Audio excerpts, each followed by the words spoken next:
Teacher या real estate developer. मेरे सामने दो रास्ते हैं, मुझे क्या करना चाहिए, थोड़ी राय की ज़रूरत है। अब एक तरफ तो मुझे रियल एस्टेट डेवलपर बनने का भी शौक चढ़ने लगा है, और दूसरी तरफ मैं पिछले 35 सालों से टीचर रहा हूँ।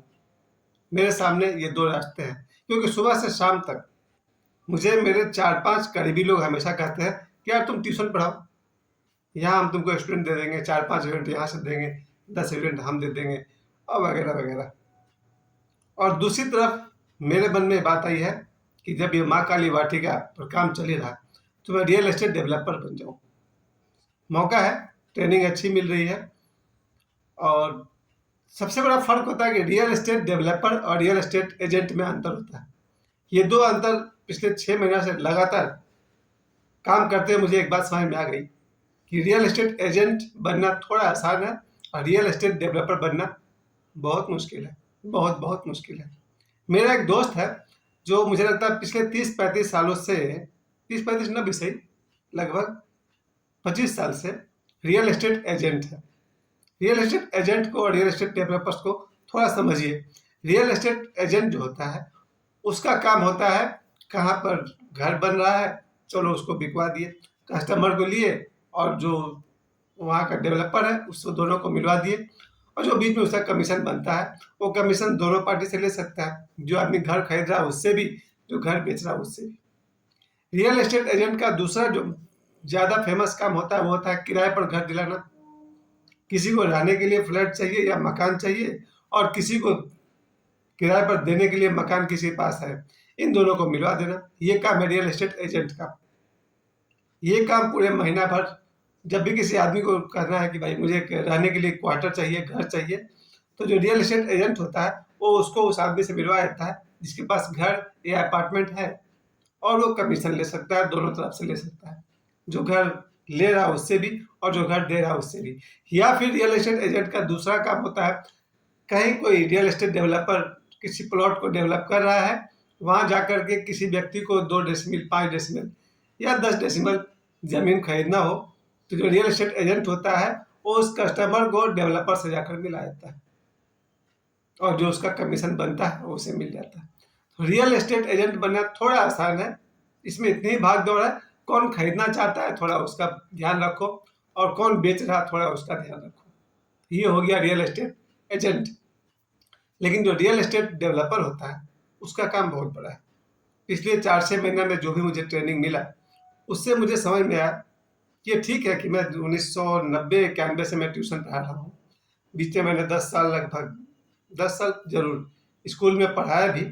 इससे पहले वो बॉलीवुड के 15 साल एज एन एक्टर, भूला नहीं अभी तक, लेकिन उससे चलिए भूल भी गया। ये जो 15 साल में टीचर रहा, और इसी टीचर 1990 से मैं ट्यूशन मास्टर भी रहा, ट्यूटर रहा। अब ये मार्च का महीना आज खत्म हो जाएगा, आज 30 मार्च हो ही गया है। अब ये जो नया सेशन शुरू हो जाएगा परसों से, अब इसमें बहुत सारे लोग हैं जो मुझे बुला रहे हैं कि भाई मेरे बच्चे को ट्यूशन पढ़ा दो। मेरे अपने दोस्त जो 4-5 सुबह से शाम तक रहते हैं, वो कहते हैं भाई तुम ट्यूशन पढ़ाओ, स्टूडेंट हम देंगे, 300 रुपया पर स्टूडेंट दिला देंगे, या जो भी 500, 1000 रुपया भी दिला देंगे, घर जाके पढ़ाओ। तो एक तरफ तो ये खींचातानी मेरी चल रही है सुबह से शाम तक कि मुझे करना क्या है। टीचर बनने का रास्ता पहचाना हुआ है, ट्यूशन कैसे पढ़ाते हैं वो मालूम है, स्कूल में कैसे पढ़ाते हैं वो भी मालूम है। तो एक रास्ता तो ये है कि 1 अप्रैल से मुझे करना क्या है। अगर मुझे स्कूल टीचर ही बनना है तो ये आसपास के 2-4 स्कूल हैं, वहाँ चले जाएंगे, वहाँ से फिर से टीचर बन जाएंगे। और अगर ट्यूशन पढ़ाना है तो जितने भी स्टूडेंट मेरे टच में हैं, जो मुझसे पढ़ना चाहते हैं, 1 अप्रैल से उनको ट्यूशन पढ़ाना स्टार्ट कर दूंगा। दूसरी तरफ जो माँ काली वाटिका है, यहाँ रह करके हमने पिछले 4 महीने में जो रियल एस्टेट डेवलपर्स के काम को समझा है, इसके थोड़ी बहुत जानकारी तो अनंत है, समुंदर है वो दुनिया। उसके बाद भी मुझे ये समझ में आता है कि जैसे मैंने आपको बताया, रियल एस्टेट एजेंट सिर्फ कस्टमर को डेवलपर से जोड़ता है, लेकिन जो रियल एस्टेट डेवलपर होता है इसका काम बहुत ही बड़ा है। किसी जगह को देखना, उसे रहने लायक बनाना, उसके लिए उसे उस जमीन का जो भी ऑनर होता है उससे बात करना पड़ता है, एक डील करनी पड़ती है, और तब वो एक ऐसे जगह को चुनता है जो कभी देखने में जंगल जैसा हो, साधारण सा दिखता हो, यहाँ तक कि अगली भी दिखता हो, उस लुक वाले जमीन को देखता है और उसे उसमें अपना भविष्य देखता है, इस जगह को सुंदर बनाया जा सकता है। तो जो रियल एस्टेट डेवलपर होता है एक ऐसे जगह को चुनता है जिसको देखकर भरोसा ही नहीं होगा कि ये जगह स्वर्ग बन सकता है, और उस जगह को स्वर्ग बनाया एक रियल डेवलपर जो होता है। यही जहाँ मैं बैठा हूँ, ये राय चौधरी कंपाउंड है। यहाँ पर दिन में 12-1 बजे भी आने से लोग सोचते थे कि भाई यहाँ पर तो बड़े बड़े वृक्ष थे, पुराने घर थे, जंगल भी था थोड़ा बहुत, मुश्किल से 1-2 घर था यहाँ पर। 2015 तक, 2017 तक यहाँ जंगल था जहाँ आज मैं बैठ के बात कर रहा हूँ।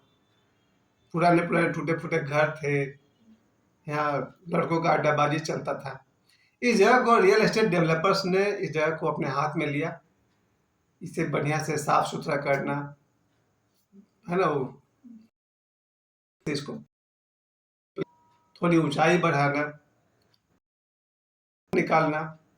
जैसे माँ काली वाटिका में 16 फीट चौड़ा रोड निकाला, इस जगह को भी राय चौधरी कंपाउंड को भी रोड निकाला गया प्रॉपर।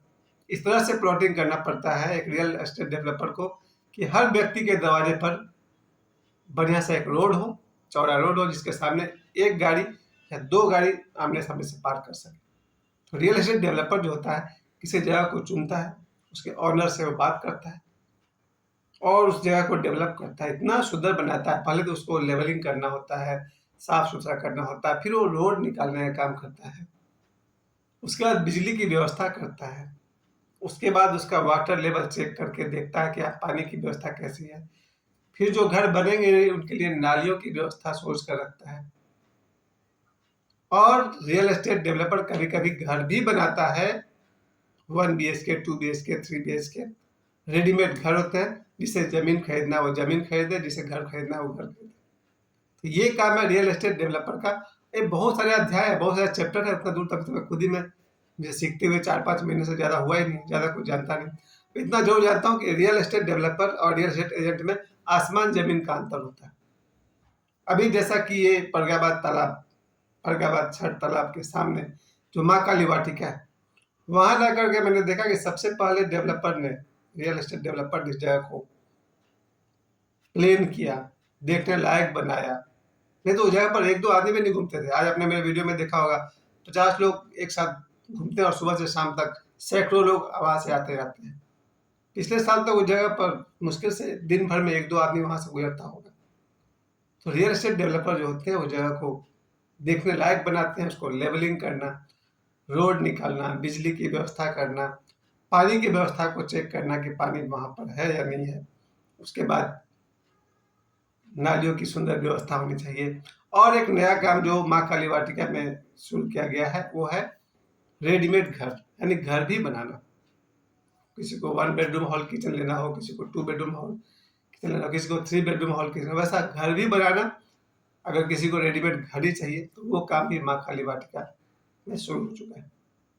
तो ये काम है रियल एस्टेट डेवलपर का, और मेरा सौभाग्य है कि मुझे प्रॉपर ट्रेनिंग भी मिल रहा है और मुझे इस काम में खूब मजा आ रहा, कहा जाए कि आनंद। और ये ओशो की सबसे बड़ी शिक्षा है कि जिस काम में मन लगे वही काम करो।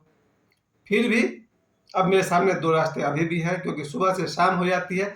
4-5 लोग जो मेरे बहुत ही अपने हैं, मेरे खास हैं, 4-5 नहीं 10 कहना होगा, वो बार बार याद दिलाते हैं तुम टीचर थे, पुनर्मुशिको भव, यानी कि फिर से चूहा बन जाओ। चूहा फिर से चूहा, बहुत लंबी कहानी आपने सुना होगा। एक चूहा था और ऋषि मुनि के आश्रम में रहता था। एक बार ऋषि मुनि ध्यान कर रहे थे, चूहा आके उनके गोद में बैठ गया। ऋषि मुनि का ध्यान टूट गया। बोले क्या बात हुई?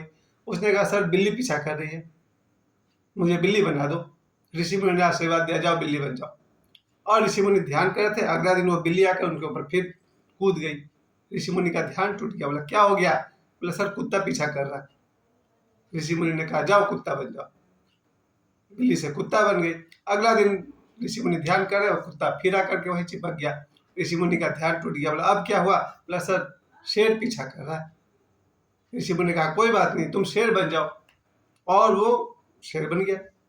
शेर बनते उसने दहाड़ा बहुत जोर से और ऋषि मुनि को बोला मैं खा जाऊंगा। ऋषि मुनि ने कहा क्यों? बोला मैं शेर हूँ, मुझे भूख लगी है, मैं खाऊंगा। ऋषि मुनि ने कमंडल से जल उठाया, उस पर छेद दिया और बोला फिर से चूहा बन जाओ। और वो शेर था चूहा बन गया। तो चूहा से चला वापस, फिर चूहा बन गया। तो इस तरह से यहाँ मुझे मेरे सामने जब सुबह से शाम तक मेरे अपने करीबी लोग कहते हैं, भाई ट्यूशन पढ़ाते हो या नहीं, ट्यूशन कब पढ़ाओगे, स्कूल कब जाओगे।